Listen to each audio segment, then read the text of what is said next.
Mga katrops, welcome back ulit sa aking channel, Sports React PH.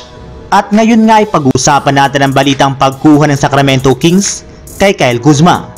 Pag-uusapan na rin nga natin dito sa ating panibagong video ang balitang official na nga dipon tinapos ng Lakers ang isa sa mga trade na maaaring nga dipon sanang gawin ng kanilang kupunan.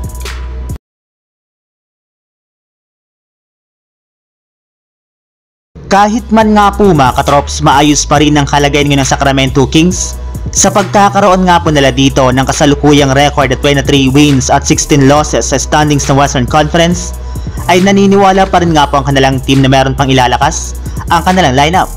Sa katunayan, binabalakan na nga po nilang gumawa ng trade upang sa ganon ay makakuha sila ng at least ng superstar bago ang trade deadline. At isa nga po sa mga target na lang ngayong kunin ay si Pascal Siakam ng Toronto Raptors. Ang problema lang ay mismong front office na nga po ng Raptors ang tumanggi na makipag-trade talk sa kanilang team. Kaya dahil nga po dyan ay wala na nga po silang ibang choice kundi maghanap ng bagong magaling na player na maaari pa nga po nila makuha sa loob ng trade market. At isa na nga po sa mga nabanggit ngayon na sinusubukan na nga po nilang kunin ay si Kyle Kuzma ng Washington Wizards. Ayon nga po sa isang NBA insider, mismong general manager na nga po ng Kings na si Monty McNair ang plano na nga po makipag-usap sa front office ng Kings at mag-offer dito ng trade package upang makuha nila si Kuzma na maaari na nga pong mai-trade simula sa darating na January 15. Samantala, punta naman tayo sa ating sunod na pag-uusapan sa balitang tinapos na nga po ng Los Angeles Lakers ang isa sa mga trade na maaari nga po sanang gawin ng kanilang kupunan. Ibinulgar na nga po mga katrops ng front office ng Lakers na gusto nga po ng kanilang team na pabilisin pang lalo ang pace ng kanilang opensa at interesado nga po sila na makakuha ng player na magsisilbing point of attack defender sa kanilang kupunan.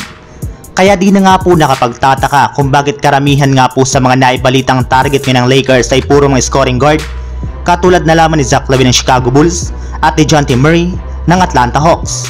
Ang kaso lang parati pa rin nga pong naaayawan ng mga team sa kanilang trade offer kagaya na lamang ni D'Angelo Russell, since mas gusto nga po ng mga ito na makuha talaga ang kanilang player na si Austin Reeves. Subalit sa kabila nga po ng parating pagkakabigo dito ng Lakers, ay pinapanindigan pa rin nga po ng kanilang front office ang kanilang desisyon na hindi trade si Austin Reeves. Gayong sobrang nasasayangan nga po ang kanilang prangkisa kapag itinrade nga po nila ito dahil sa kanyang napakaliwanag na future sa kanilang kupunan. So yun lang mga katrops, ang handog kong story ngayong araw. Sana nag-enjoy kayo, please like and subscribe my YouTube channel, Sports React PH, para sa iba pang story at update patungkol sa NBA. Kita-kits muli sa ating susunod na video.